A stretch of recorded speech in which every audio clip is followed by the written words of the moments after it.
प्रभु का पावन नाम। जय सत सत कोटि प्रणाम, सतगुरु तुमको प्रणाम। सत सत कोटि प्रणाम, सतगुरु तुमको प्रणाम। सत सत कोटि प्रणाम, सतगुरु तुमको प्रणाम। सत सत कोटि प्रणाम, सतगुरु तुमको प्रणाम। कोटि न सूरज चांद सितारे, कोटि न सूरज चांद सितारे, रोम रोम में करे उजारे। रोम रोम में करे उजारे। सतपुरुष करतार, तुमको लाखों प्रणाम। सत्य पुरुष करतार, तुमको लाखों प्रणाम। सतगुरु सतनाम, तुमको लाखों प्रणाम। सतगुरु सतनाम, तुमको लाखों प्रणाम। अरबों सूरज चांद सितारे, अरबों सूरज चांद सितारे, रोम रोम में करे उजारे। रोम रोम में करे उजारे।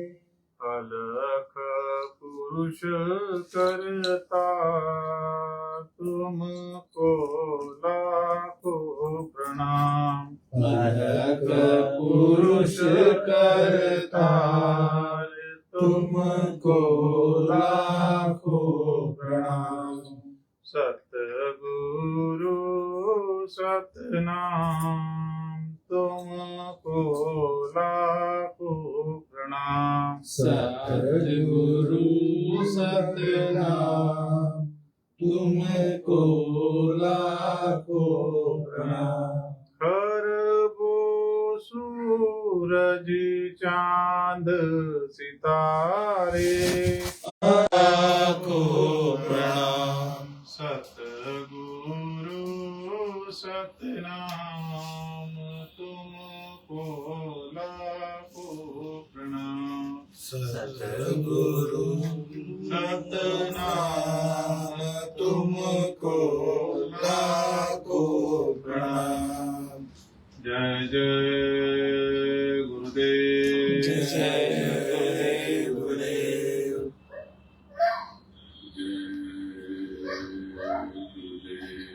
जय गुरुदेव। जय जय गुरुदेव। जय गुरुदेव नाम किसका? प्रभु। जय गुरुदेव नाम किसका? प्रभु। कल पूज्य गुरु महाराज के चरणों में नमस्कार करता हूं, आप सबको प्रणाम करता हूं। ये आप इतने परेशान क्यों रहते? आप सब तो अच्छा काम करते हो, भगवान के प्रति आस्था भी, विश्वास भी, दान धर्म भी कर लेते हो, पूजा और पाठ भी कर लेते हो। जब महाराष्ट्र में गणपति का स्थापन होता है तो उस समय भी आप गणपति में जाते हो, और कोई बुलाता है पूजा पाठ के लिए, वहां भी चले जाते हो। कहीं सत्यनारायण की कथा होती है, वहां भी चले जाते हो। तो आप ये कष्ट में क्यों? तो आप कहते हो कि जो प्रभु ने लिखा है, जो भगवान ने लिखा है,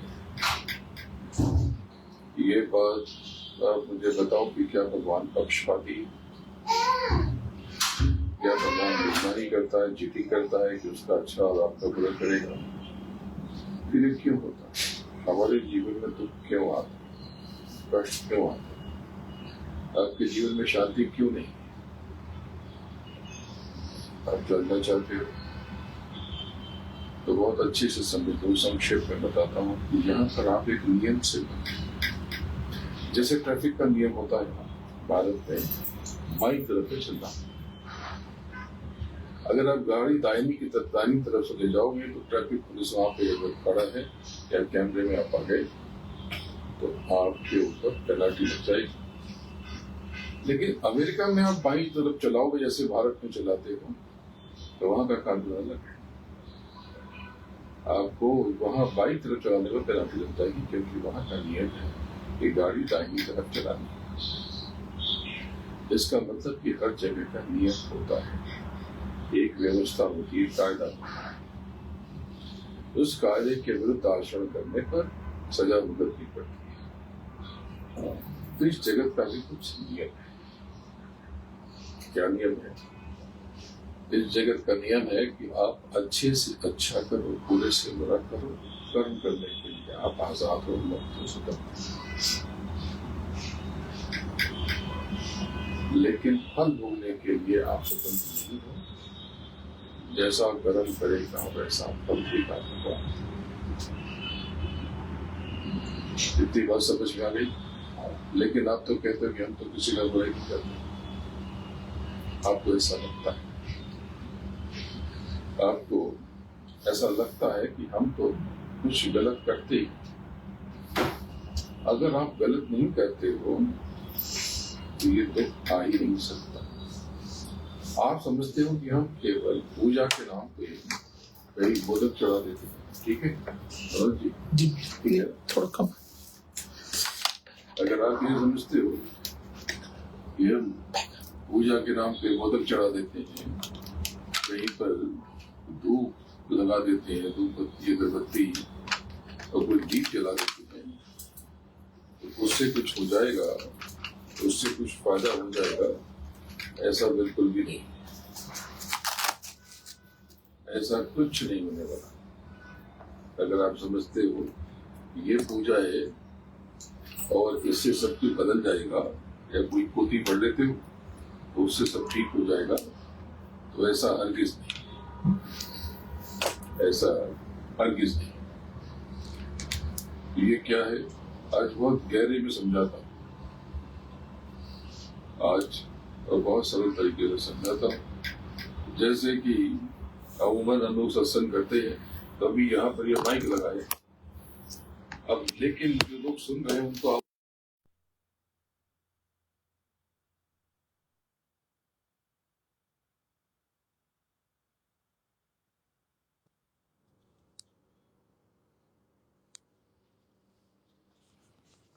माइक लगाने में, ये माइक लगाया था तो ये माइक नहीं चला, जैसे त्रुटि हो गई, कोई चालू नहीं चला। तो अब ये दूसरा माइक लगा दिया, अब इसको ठीक से लगाया तो अब ये आवाज आके सुन लेंगे कि आवाज आ रही है कि नहीं। यानी माइक तो लगा था, तो हमने ये समझा, आप सब ने ये समझा कि माइक लगा है तो आवाज आनी चाहिए, लेकिन आवाज नहीं आ रही थी क्योंकि कोई त्रुटि हो गई, कोई भूल चूक हो गई, कोई परेशानी हो गई। जैसे आपको कोई गाड़ी चलाना ना आता हो तो आप कुछ का कुछ कर दोगे तो उसमें त्रुटि हो जाएगी, भूल हो जाएगी।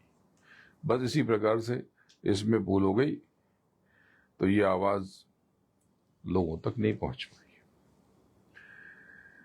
इसी प्रकार से कर्म के 3 हिस्से होते हैं। काया से जो कर्म करते हो तो ये तो ठीक है, काया के अलावा क्या करते हो? आप वाणी से कर्म करते हो, मीठा बोलते हो, कड़वा बोलते हो, जहर बुझा हुआ बोलते हो, तीखा बोलते हो। तो आप कहते हैं कि उसने गुस्सा दिला दिया तो हम क्या करें? अरे उसने आपके किए धरे पे पानी फेर दिया। आपका सारा टैलेंट, आपकी योग्यता, आपकी प्रतिभा, आपका सब कुछ, सारी आपकी पढ़ाई लिखाई, किसी ने कड़वा बोल दिया, उसे मिट्टी में मिल गया। अरे किसी ने जो किया वो तो अपना कर्म किया उसने। अगर किसी ने आपका बुरा किया तो उसने अपना बुरा लिख लिया, उससे आपके कर्मों से क्या मतलब। किसी ने कड़वा बोला तो उससे आपको क्यों परेशानी हो। आप बोले होता तो है, नहीं, ये गलत है। यानी ये तो वही बात हो गई, किसी ने अपना कार्ड स्वाइप कर दिया, जाकर के उसने महंगी वाली गाड़ी ले ली 2 कोटी की, तो आपने 5 कोटी की गाड़ी ले ली। अरे बिल कौन भरेगा, सोचा तो होता। ये जो कर्म कर दोगे, कड़वा बोल दोगे, भोगेगा कौन। ये मत समझना कि उसने कड़वा बोला और आपने कड़वा बोल दिया तो हिसाब बराबर हो गया। जैसे एक किसी ने लाफा मारा और बदले में आपने एक लाफा मार दिया तो हिसाब बराबर, बिल्कुल नहीं। एक लाफा उसने मारा, तय हो गया कि उसको अरबों खरबों लाफे कब पड़ेंगे और कहाँ कहाँ पड़ेंगे, उसी क्षण तय हो गया। ये जन्म में इतना लाफा, उस जन्म में उतना लाफा, उस जन्म में उतना लाफा। लेकिन बदले में और आपको कितना फायदा होगा ये भी तय हो गया। लेकिन बदले में आपने उसे 2 लाफे मार दिए कि पहले मैंने शुरुआत नहीं की थी, किसी ने भी की हो, आपने उसमें भागीदारी की, आपका पार्टिसिपेशन आ गया, अब सजा के हकदार हो गए। अब आपके भी 100 गुने, 1000 गुने, लाख गुने, करोड़ गुने, अब जो गुने लाफे आपको भी पड़ने लगेंगे। तो और कर्म काया से कैसे नहीं करते हो भाई, किसी को पका के तो खाते हो, कोई तो रो रहा होता है ना। वो चिकन जिसको आपने बड़े स्वाद से खाया, रोया ना, तड़पा ना भाई, वो भी पॉटी सुसु करता था, उसके अंदर भी ऑर्गन्स थे, वो तड़पता रह गया और आपने उसको भून के खा लिया। कोई हमारे बच्चों को भून के खा जाए तो कैसा लगेगा। कभी कल्पना करो कि कोई शेर आ जाए और हमारे बच्चों को या हमको उठा के लेके चला जाए। आप बोलोगे कि भाई हमारा ये भोजन है, उसका भी वो भोजन, अब क्या करोगे, रोगे ना, कष्ट होगा ना, दुख होगा ना।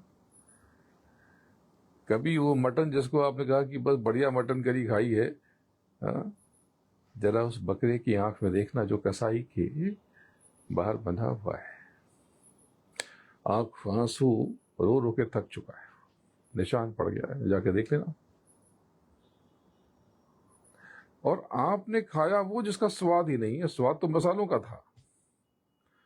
अगर ऐसे ही है, मांस में स्वाद है तो कच्चा मांस खा लो, 10 दिन तक कच्चा मांस रोज खाओ, बिना चटनी अचार के, बिना सॉस के, बिना नमक के। तो मैं शायद प्रार्थना करूं भगवान से कि भाई इनको मटन खाने दो, चिकन खाने दो, उल्टी कर दोगे। और आपको मैं वहां ले जाऊं जहां बड़े बड़े जानवर कटते हैं, और आपको 1 दिन नहीं आधा दिन छोड़ दूंगा, आप बीमार लौटोगे, 3 दिन तक घर पे बीमार पड़े रहोगे।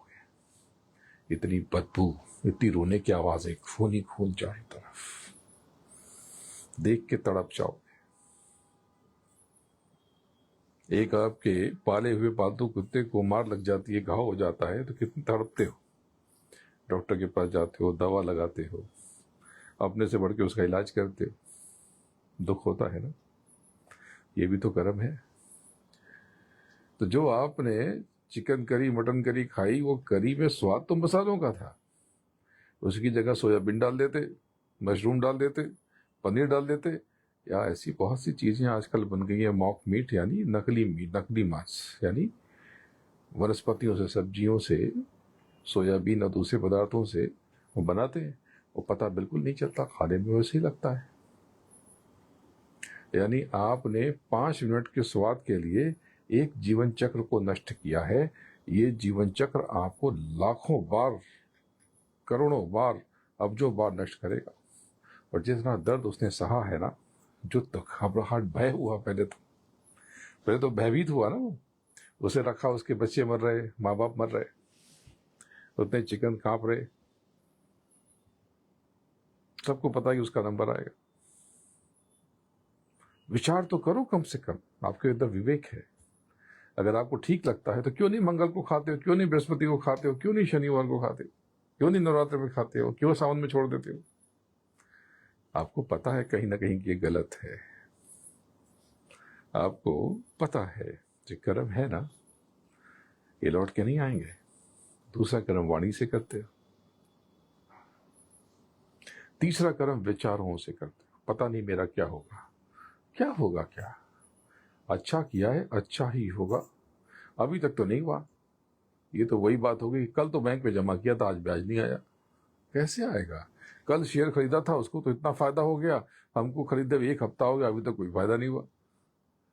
ऐसे जादू नहीं होता, समय लगता है, वक्त लगता है। कर्म किया है इंतजार तो करो, कर्म का फल कभी भी नष्ट नहीं होता, ये ध्यान रखना।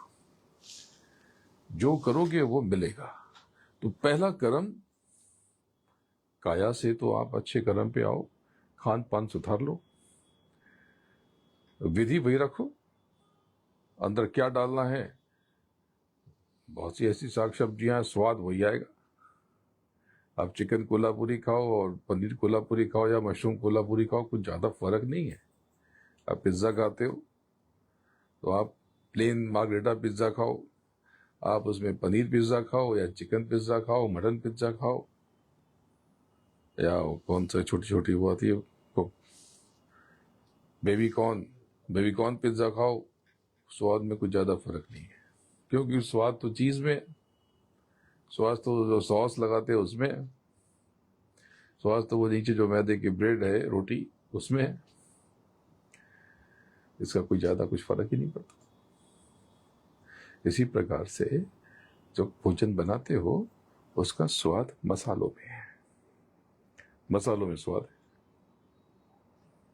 तो एक तो ये कर्म खराब करते हो, दूसरा वाणी से कैसी तीखी तीखी बातें करते हो, कड़वी कड़वी बातें करते हो, बुरी बुरी बातें करते हो अपनों को। हर घर में कहते हैं मैं मर जाऊंगा तो जब पता चलेगा। अरे मर ही जाओगे तो क्या पता लगा के भी क्या कर लोगे, धमकी क्यों देते हो? और मर जाओगे तो मर जाओगे, एहसान करोगे, क्यों कहते हो ऐसी बात?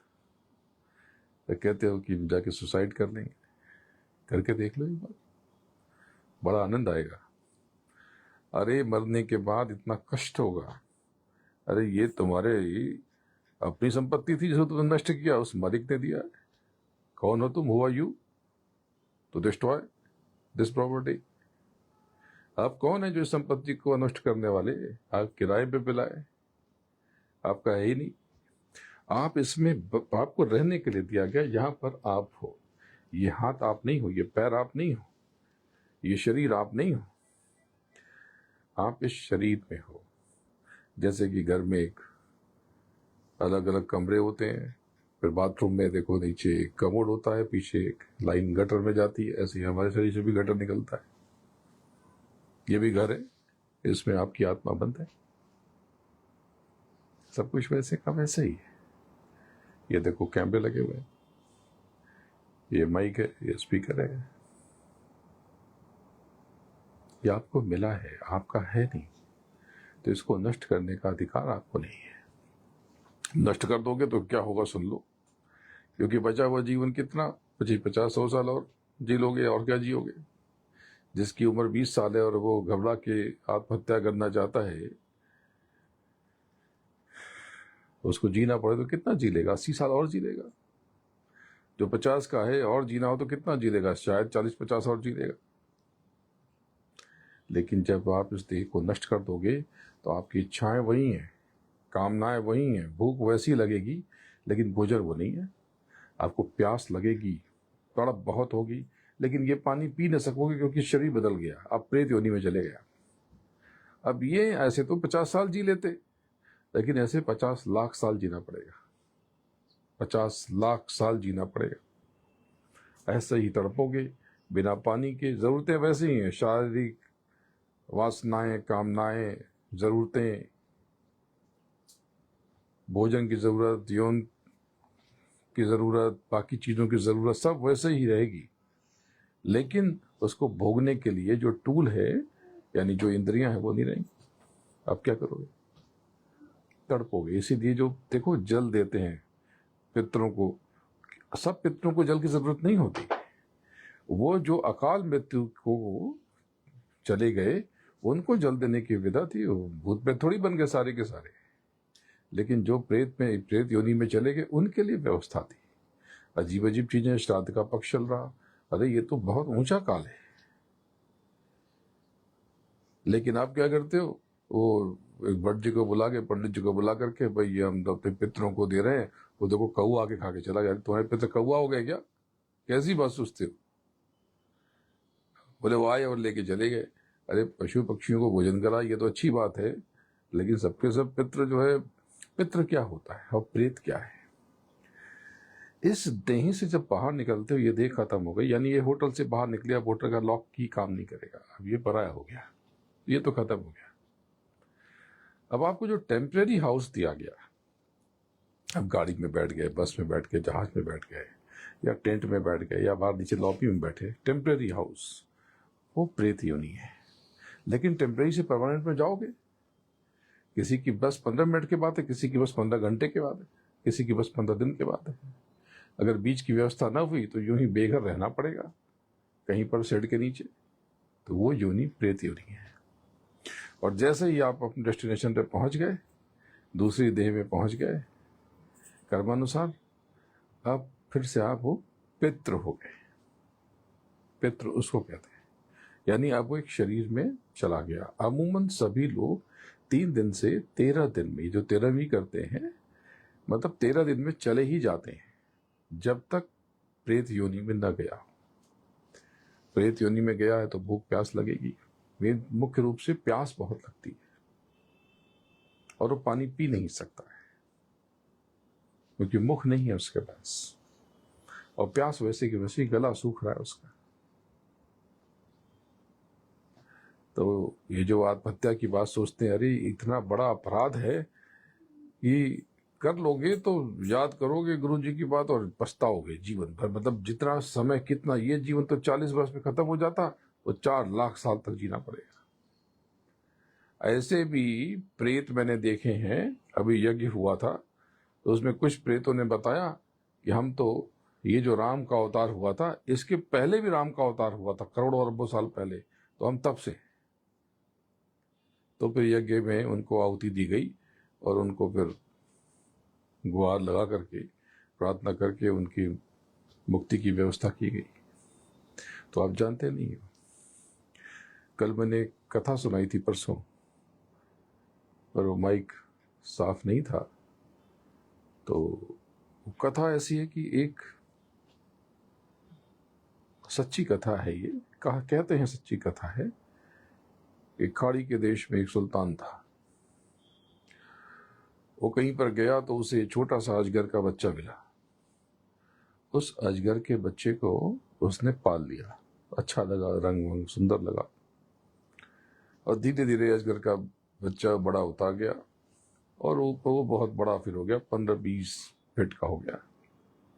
लेकिन दोस्ती हो गई उसकी, अपने हाथ से अजगर को खिलाता, अजगर खाता पीता, और वो भी हट्टा कट्टा था। वो जो सुल्तान था वो भी 7 फीट का था, लंबा चौड़ा बलिष्ठ। ये अजगर उसे बहुत प्रेम करता था, उससे लिपट जाता था, चिपटता था, जीभ निकालता था, उसके सर से लेके पैर तक घूमता रहता था। वो बैठ के काम कर रहा है और ये अजगर घूमता रहता था। ये भी बड़े आनंद से बहुत मानता था उसे। एक दिन अजगर, कुछ समय के बाद अजगर ने खाना पीना बंद कर दिया और जो उसकी जगह थी वहीं चुपचाप बैठा रहता, चुपचाप बैठा रहता। उसको खाने के लिए तरह तरह के जीव जंतु दिए जाते, लेकिन वो नहीं खाता। तो सुल्तान बहुत परेशान हुआ, बहुत दुखी हुआ, क्योंकि बहुत प्रेम करता था। उसने एक विशेषज्ञ को बुलाया और परेशानी बताई कि ये अजगर मेरा पालतू अजगर है और ऐसी ऐसी समस्या आ रही है।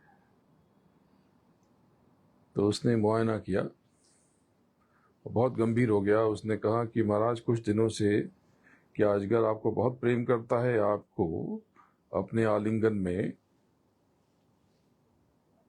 आपको भींचता है, आपको कसता है, आपके ऊपर घूमता है? बोले हाँ। बहुत गंभीर हो गया? बोले महाराज बहुत खतरनाक खबर है, जितनी जल्दी हो सके इसको जंगल में छोड़ दें या किसी चिड़ियाघर में डाल दें। बोले कैसी बात करते हो, मैं बहुत प्रेम करता हूँ, ये भी मुझे बहुत प्रेम करता है। बोले कोई प्रेम वेम नहीं करता, ये अभी तक आपका आकार प्रकार ले रहा था और इसे अंदाजा हो गया कि अभी इसको अपने पेट में जगह बनानी पड़ेगी, ये आपको निगलने की तैयारी कर रहा है। ये आपको निगलने की तैयारी कर रहा है, इसके पेट में जगह कम है तो अभी ये न खा करके अपने पेट में जगह बना रहा है। जैसे ही इसके पेट में जगह हो जाएगी ये आपको पूरा का पूरा निगल जाएगा। तो अब इस कहानी से तात्पर्य क्या? ये जो समय है, अच्छा समय, ये अजगर की तरह है। जब आपको लगे कि जीवन में बहुत सुख शांति है, आनंद है, सब कुछ बहुत सुंदर है, सब बहुत अच्छा हो रहा, बहुत आनंद से जीवन बीत रहा है, तब समझ लो कि ये समय आपको निगलने की तैयारी कर रहा है और समय निगल ही लेगा। हुए नामवर बेनिशां कैसे कैसे, जमी खा गई आसमां कैसे कैसे, ऐसे निगल लेगा कि पता भी नहीं चलेगा। बड़े बड़े सूरमाओं को ये वक्त, ये काल, ये समय खा गया और पता भी नहीं चला। और ये कितने कितने बली हुए, महावीर हुए, सूरमा हुए, शक्तिशाली हुए, ऐसे भी लोग हुए कि जिनके इशारे से दुनिया हिलती थी, सब बेनिशां हो गए क्योंकि वक्त को खा गया। इसलिए अगर आपके जीवन में संघर्ष है तो बहुत खुशी मनाना, गुरु का शुक्राना करना कि मालिक तो मुझे काबिल बना रहा है। जब जीवन में संघर्ष आए ना तो विचलित मत होना। जैसे जिम में जाते हो, जिम्नाजियम में एक डंबल उठाते हो, कितनी मुश्किल हो रही है, आप ऊपर खींचते हो, आपको नीचे खींचता है, तो ये तो अगेंस्ट हो गया ना, आपका बुरा हो रहा है, वो आपको उल्टा वो नीचे जा रहा है। आप ऊपर खींचते हो, आपको नीचे खींचता है। मशीन पे आप ऐसे खींचते हो मशीन को, मशीन आपको ऐसे खींचती, फिर आप ऐसे खींचते हो, फिर मशीन ऐसे खींचती, आपके विपरीत जा रही है, तो आपको लगता है कि मशीन आपसे बैर रखती है। ये विपरीत समय है। 3 महीने, 2 महीने, 4 महीने के बाद जब आपका शरीर निखरता है, तब आपको पता चलता है कि मशीन ने क्या किया। विपरीत समय आपको निखारने का, संवारने का श्रेष्ठ काल है, और अच्छा समय आपके सत्यानाश और विनाश की तैयारी कर रहा है। ध्यान रखना, जब कभी बुरा समय आए तो बस आंख बंद करके शुक्राना करना, मालिक तेरा शुक्राना, धन्यवाद, लाख लाख शुक्राना। आपको लगता है कि आपके जीवन में कष्ट है, चलो मेरे साथ परेल में एक कैंसर का अस्पताल है, आपको घुमा के लाता हूँ। 6 घंटे आप रहोगे, रो करके बाहर निकलोगे कि मालिक कितना तूने दिया है मुझे, भगवान तेरा शुक्रिया, तेरा धन्यवाद। किसी का ये सड़ रहा, किसी का ये सड़ रहा, किसी का ये सड़ रहा, किसी का ये सड़ रहा, किसी का ये सड़ रहा, सबको कैंसर है और सबको पता है, और उसके परिजनों को भी पता है। जिसको है उसको ये पता है कि मैं 2-4-6 महीने में मर ही जाऊंगा, और उनको भी पता है कि मेरा ये अपना, मेरा फैमिली मेंबर ये कुछ समय के बाद मुर्दा हो जाए। तब आपको लगेगा भगवान तूने कितना कुछ दिया है हमको। अरे न दिया है महल, कितना सुंदर घर, छोटा सा ही घर सही, सोने के लिए छोटा कमरा ही चाहिए होता है, 10 बाई 10 या 10 बाई 12 या 12 बाई 15, 50 बाई 50 का कमरा सोने के लिए मिल जाए तो क्या करोगे? डर जाओगे। वो कमरा नहीं होगा, वो हॉल हो जाएगा। सो पाओगे? अगर मैं 50 बाई या 100 फीट बाई 100 फीट कमरे में सुला दूं आपको, नींद आएगी क्या? जो कमरा है 10 फीट बाई 10 फीट का कमरा कितना सुंदर होता है, जैसे दीवारों ने हमें अपनी बाहों में भर लिया है। और एक बात ध्यान रखना, जितने बड़े होने की कामना करोगे उतने ही छोटे हो जाओगे। समझो कि ये कांच का टुकड़ा है, इसको मैं यहां से फेंक दूं तो शायद ना टूटे, या 2 टुकड़ा हो जाए, चाहे तो 4 टुकड़ा हो जाए। इसको मैं 10 फीट से ऊपर एक माले से फेंकता हूं तो क्या होगा, 30-40 टुकड़े हो सकते हैं। लेकिन पाउडर ये तब भी नहीं होगा। इसको पाउडर बनाने के लिए इसको 1000 माले से फेंकना पड़ेगा। जितनी ऊंचाई से जाके गिरेगा ये चूर चूर हो जाएगा। जितने बड़े होने की कोशिश करोगे उतने ही जर्रा जर्रा हो जाओगे।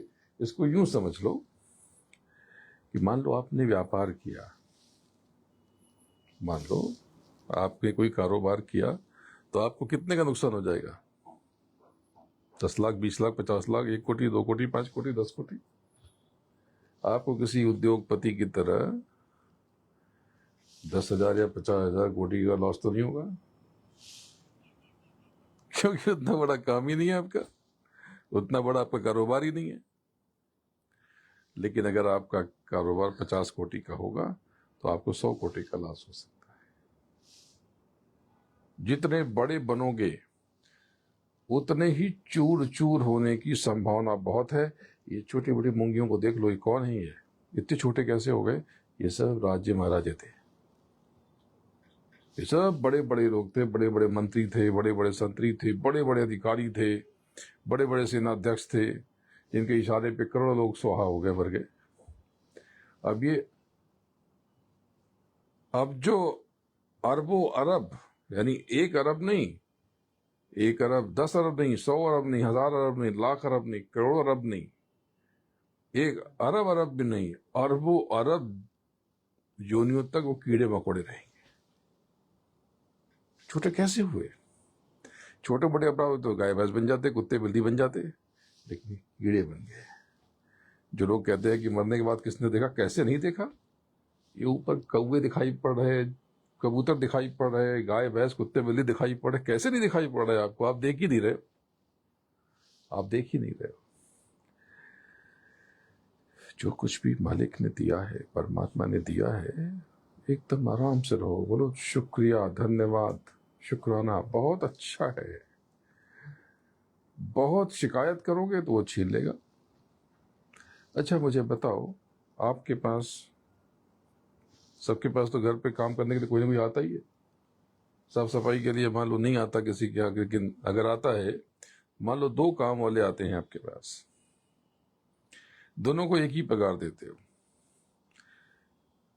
एक बहुत शिकायत करती है, इतने में परवड़ता नहीं है, घर पे 4 लोग हैं, बहुत प्रॉब्लम होती है, ये पगार बढ़ाओ मेरी, पगार बढ़ाओ मेरी, पगार बढ़ाओ मेरी। और दूसरी एक आती है और वो कहती है कि थैंक यू, धन्यवाद, कि तुमको परवड़ता है पूरा।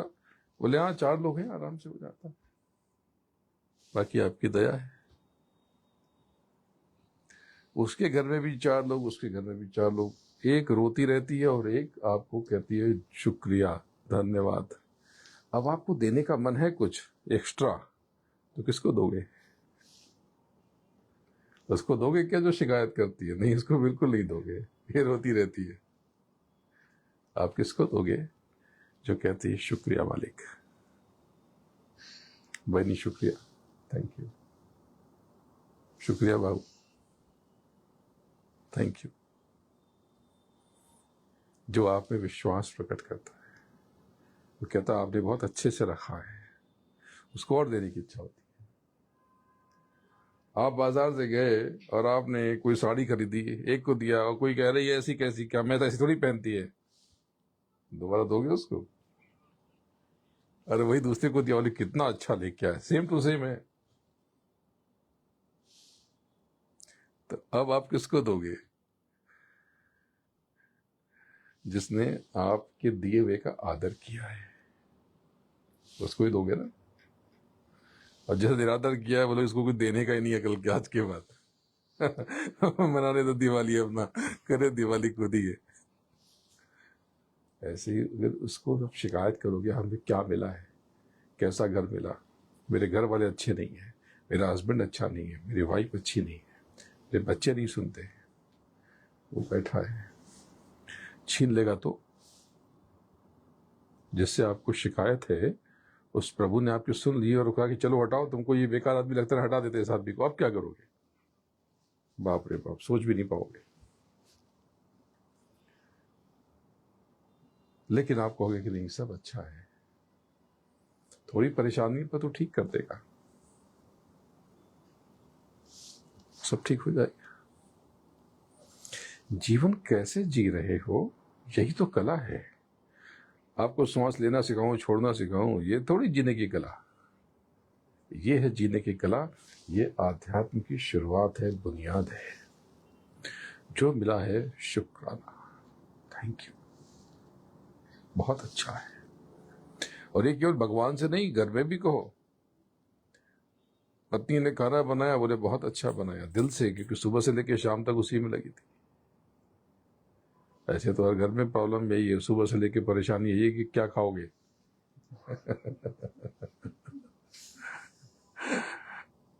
सबके घर में एक ही प्रॉब्लम है, अभी खाने का क्या करने का। और दूसरी लेडीज लोगों के साथ ये परेशानी होती है कि बेचारी, इन लोगों को कहीं भी जाना होता है तो क्या करूं, कपड़े नहीं है। ये खोलो तो ऊपर से गिरता है, इधर से गिरता है। ये तो बस ऐसे ही मैंने कहा, लेकिन बात ऐसी है, जीवन जितना है इसको सुंदर तरीके से बिताओ। जो है सब बहुत अच्छा है। कोई बहुत महंगा पहनने ओढ़ने से आपकी कीमत नहीं बढ़ती, आपके भीतर जो है ना, उससे आप चमकते हो, दमकते हो। कोई बर्तन को बाहर से ठंडा करो तो 10 मिनट के बाद फिर गर्म हो जाएगा। जब तक अंदर बर्फ न होगी, बाहर ठंडक बहुत दिन तक नहीं रहेगी। अंदर बर्फ रहेगी तो बाहर बहुत देर तक ठंडा रहेगा।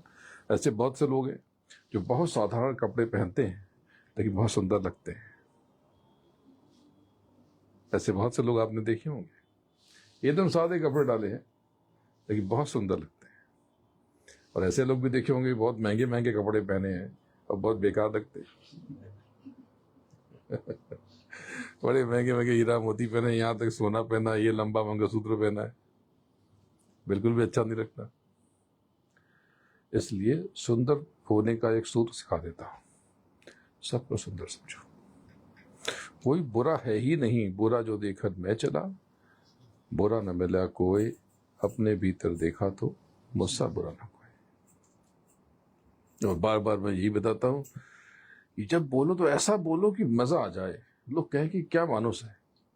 ऐसी वाणी बोलिए, मन का आपा खोए, औरों को शीतल करे और आप बहु शीतल हुए।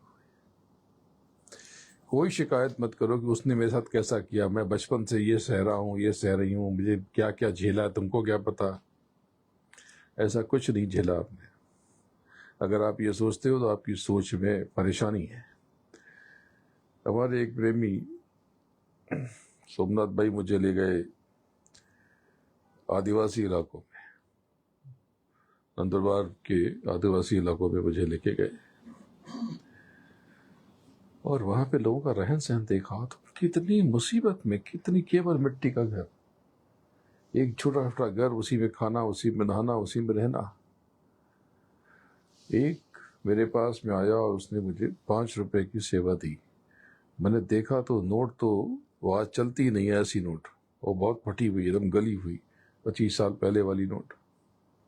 मैंने गौर से देखा। मैंने उससे पूछा कि क्या करते हो। उसने हाथ जोड़ा, बोले मजदूरी करता हूं। मैंने उससे पूछा कि कितना कमा लेते हो। बोला चल जाता है सब, आपकी दया है, आपकी कृपा है, चल जाता है। मैंने फिर भी कितना कमा लेते हो। तो हिसाब लगाया, बोला कि 1600 से 2000 तक कमा लेता हूं। मैंने कहा अच्छा है, रोज का इतना? रोज का नहीं। मैंने कहा फिर? बोला महीने का। मेरा दिल बैठ गया।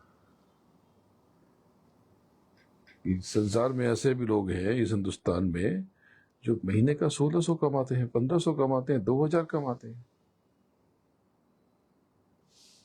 और यहाँ जो बैठे हैं, इतना तो खाना खा के चले आते। जब बाहर खाना खाने जाते हो तो इतना ही लगते हैं, इतना तो खा पी के आ ही जाते हो। सोचो,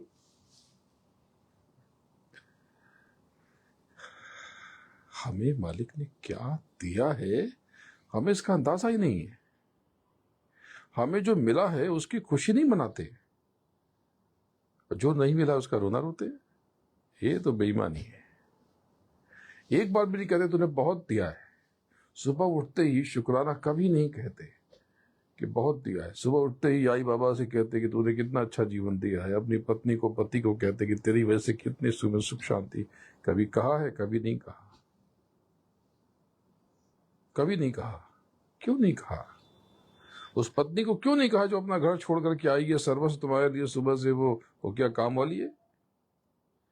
तुम्हें आदर देना चाहिए था, उसे प्रणाम करना चाहिए, नमस्कार करना चाहिए। तो सब छोड़ के आई है मेरे लिए। उसके दुख में खड़े होना चाहिए। तीज त्योहार पे वो तुम्हें प्रणाम करती है, तुम्हें भी हाथ जोड़ना चाहिए उसे। मैं नहीं कहता कि चरण स्पर्श करो, कर भी लो तो क्या बुरा है। तो तुम्हें तुम्हारा करती है, तुम कौन हो भाई? तुम राजे में राजे हो। जब वो तुम्हें प्रणाम कर सकती है, तुम क्यों नहीं कर सकते? पर ठीक है, कम से कम सर पे हाथ तो रख सकते हो कि सब कुछ तेरी वजह से, सब तेरा है। भाई तुमने जो घर बनाया वो पहले तुम्हारे पिताजी का था, अब तुम्हारा है। वो लड़की, उसका घर पिताजी का था, अब छोड़ के आई तो वो पति का, उसका घर कहाँ गया भाई? उसका घर किधर गया? वो तुम खा गए। बहुत से लोग कहते हैं कि माँ बाप मेरे साथ रहते हैं। तुम कौन हो माँ बाप को अपने साथ रखने वाले? तुम माँ बाप के साथ रहते हो, तुम उनके साथ रहते हो। और थोड़ी थोड़ी सी सोच सब कुछ बदल देगी। विनम्र रहना, सरल रहना, किसी बात को गांठ मत बांधो। यही पहला आध्यात्मिक सबक है। जब तक आपने ये सब की पालना नहीं की, इसको नहीं माना, आप आध्यात्मिक नहीं हो सकते। आपको प्रभु की प्राप्ति नहीं हो सकती। सरल रहो। किसी ने अपमान कर दिया, हाथ जोड़ो, माफी मांगो, माफ करो, आगे बढ़ो। जिससे आपकी नहीं बनती उसके बारे में चिंतन क्यों करते हो? जब देखो अरे ऐसा किया था, मुझे सब याद है, मैं कोई भूल नहीं सकती या भूल नहीं सकता। एक बात बताओ, यहां पर कोई आए आपके सामने, या आपका घर है और ये आती हैं और ये बोलेंगी चाय चाय चाय चाय चाय, तो आप क्या करोगे? अंदर जाओगे और चाय ले आओगे बना करके। तो ये कहेंगे अरे मुझे तो चाय पसंद ही नहीं, यही तो मैं कह रहा था। अरे तुमको चाय पसंद ही तो चाय चाय का शोर क्यों मचाया तुमने? ऐसे ही तुम्हें परेशानी पसंद नहीं है, ये स्थिति पसंद नहीं है, तो शोर क्यों मचाते हो? वो दे देगा। आप जाते हो मंदिर में, कहते हो बहुत परेशान हूं, जैसे ही कहोगे बहुत परेशान हूं, मंदिर की शक्तियां कहेंगी तथास्तु। मतलब ये सब परेशानी तुम्हारे सर पे आ जाएगी। कभी नहीं कहना चाहिए। कहना ये चाहिए कि तूने जो दिया है शुक्राना, बहुत बहुत धन्यवाद। ये थोड़ी सी परेशानी है लेकिन तेरी दया हो जाएगी। अब आ गए, वो तेरी चरण में आ गया हूं या आ गई हूं, तो अब ये परेशानी चली जाएगी। बात ठीक है, अभी चली जाएगी। विश्वास। लेकिन कहते हो कि बहुत परेशान हूं, बहुत परेशान हूं, बहुत परेशान। आप परेशानी समझते हो, पर क्या वाकई वो परेशानी है? मैं अमेरिका में कहीं पर था, पुरानी कहानी है, अच्छी कहानी है, बहुत बार मैंने बताई है बहुत सबों को, आपको नहीं बताई।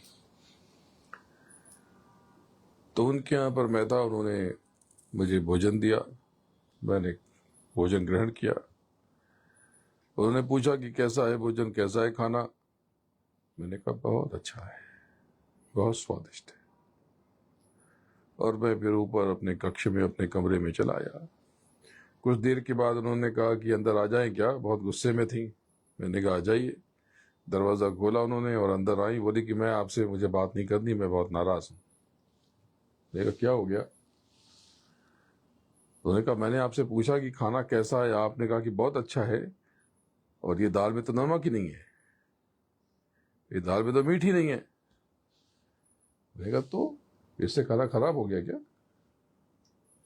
फिर मैंने कहा मुझे तो पहली बार पता चला कि दाल का स्वाद कैसा होता है, अभी तक तो नमक खा रहा था मैं। अभी तक तो मुझे मीट का स्वाद आ रहा था, नमक का, सॉल्ट का स्वाद आ रहा था। ये तो पहली बार मैंने दाल का स्वाद चखा है। ये भी तो पहलू है ना। आपके जीवन में जो कुछ है, जो हो रहा है, ये सब आपकी बुनियाद बना रहा।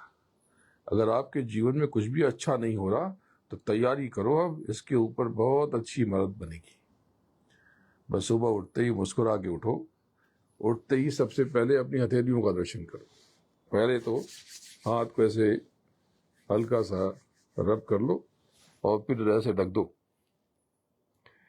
10 सेकंड तक ढके रहो। अंत में प्रभु का नाम, जिसका जो नाम ले सकते हो लो।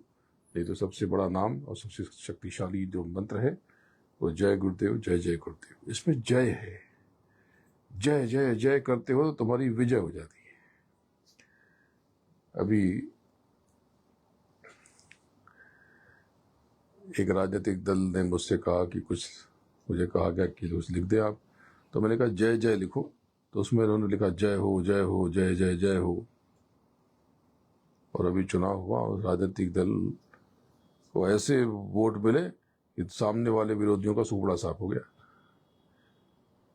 तो जय जय जय जय जब आप कहते हो तब आपकी विजय हो जाती है, विजय हो जाती है। तो बस जय गुरुदेव, जय जय गुरुदेव। अब धीरे धीरे उसको दूर करो, एकदम से ऐसे नहीं बस हो गया, धीरे धीरे 10-20 सेकंड लगाओ, आधा मिनट लगाओ। इससे क्या कि तुरंत आंखों में चमक ना आए, ये बहुत बड़ा उपाय है। इससे अब आप पूरे दिन बहुत अच्छा महसूस करोगे, आनंदित रहोगे और जम के मेहनत करोगे। और जब आप बिस्तर पे, जमीन पे पैर रखो, जो इसमें से ज्यादा तेज श्वास चल रही हो वही भूमि पर रखना। ये बस छोटी मोटी पुरानी प्राचीन काल की शिक्षाएं हैं। ये गली गली गांव गांव में पुराने लोगों को ये सब पता थी और वो सिखाया करते थे। और उसके लिए मंत्र करने की जरूरत नहीं है, कर लो, आपकी मर्जी है। कराग्रे वस्ते लक्ष्मी कर, उसकी कोई जरूरत नहीं है, कर लो, कोई बुराई भी नहीं है, अच्छी बात है। लेकिन ये क्रिया किया करो, पूरा विश्वास, मुस्कुरा के उठो। कभी घर में झगड़ा हो जाए तो मुंह फुला करके, ऐंठ करके बस सुना, पहले सुलह कर लेना, हल कर लो। नहीं हल होता तो माफी मांग लो कि भाई मुझसे ही भूल हो गई, क्षमा कर दो। खत्म करो, क्या करता है। अरे पल में पतले हो जाए क्या मालूम, इस सोए हुए बिल्डिंग की बैठ जाए। हाँ, सुबह उठी ना पाओ तो देखो आगे समय बहुत कठिन आने वाला है। ऐसा समय आएगा, एक बहुत बड़े व्यक्ति को लेकर के आने वाले समय में बहुत बुरी खबर आएगी। लिख लो, ये होने वाला है। और आगे ऐसे राजनीतिक दांव पेच होंगे, उठापटक होगी कि आप हैरान रह जाओगे। मैंने पिछले साल भी कहा था कि प्राकृतिक आपदाएं बहुत आएंगी इस बरस, और जून में यहीं पर बाहर बैठ करके मैंने कहा था कि बारिश का कहर आपने देखा नहीं, ऐसा बारिश का सैलाब आएगा कि बहा करके ले जाएगा, न जाने कितनों का सफाया कर देगा। और ऐसी बारिश तो मैंने इस जीवन काल में देखी नहीं। मुंबई में आप भी हो, मैं भी हूं, लेकिन एक बार वो 26 जुलाई को बंद हुआ था, उससे भयंकर बारिश इस बार हुई है। सरकार ने व्यवस्था ठीक रखी, इसलिए उसने बंद नहीं हुए। सबने अपनी जिम्मेदारियों का बखूबी निर्वहन किया, लेकिन बारिश देखो जब मर्जी तब हो जाती है। ऐसी बारिश, कितने बड़े बड़े प्रांत बह गए, उत्तराखंड के तो कई छोटे छोटे शहर बह गए, बड़ी बड़ी इमारतें जमीन दोज हो गई, बह गई, पता भी नहीं चला कहाँ चली गई। और पंजाब पूरा बह रहा, बहुत सारी जगहों पे फ्लड यानी बाढ़ आ गई। तो आगे तो जो होने वाला है उसका खाका क्या बताऊं, लेकिन समय बहुत कठिन है। ऐसा विचित्र मंजर आएगा और आपकी जेब में रखा हुआ धन कम हो जाएगा। ऐसी तंगी आपको महसूस होगी कि आप परेशान हो जाओगे।